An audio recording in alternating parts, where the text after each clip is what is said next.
Се помал е бројот на асистенти на универзитетите во државата. На Штипскиот универзитет има факултети кои воопшто немаат асистенти. Постарите заминуваат во пензија, млади не се вработуваат. И ова е главна причина која ја влијае и на истражувачката работа и на самата настава. Постари професори заминуваат во пензија, на нивно место не се вработува млад кадар, остануваат упразнети места кои што навистина се неопходни и за изведување настава, а пред се и за наука. А пред се да ни дозволи нови вработувања, примање на млади кадри, да тоа е првиот и основен чекор кој што треба да се превземе. Проблем се и финансиските средства, велат научниците, но најголем акцент се става на недостатокот на млади асистенти кои ќе придонесат за развојот на универзитетот. Запрепастувачки резултати беа изнесени кои што ние ги знаеме.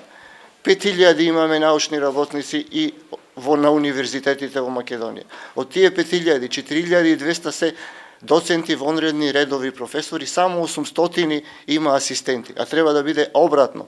Од тие 4200 професори, 3200 се вонредни професори и редовни професори.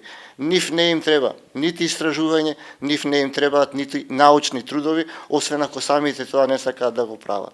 И затоа нема да не има на листите на Шангај, затоа за успесите на нашите ќе слушаме од други земји, од други медиуми, а нема тука да можеме на некој начин да го издиференцираме потенцијалот на младите. Како што кажав, голем проблем тука лежи и во нас, и во мене лично, меѓутоа државата мора да направи долгорочна стратегија за да се спаси нешто во 2050 година.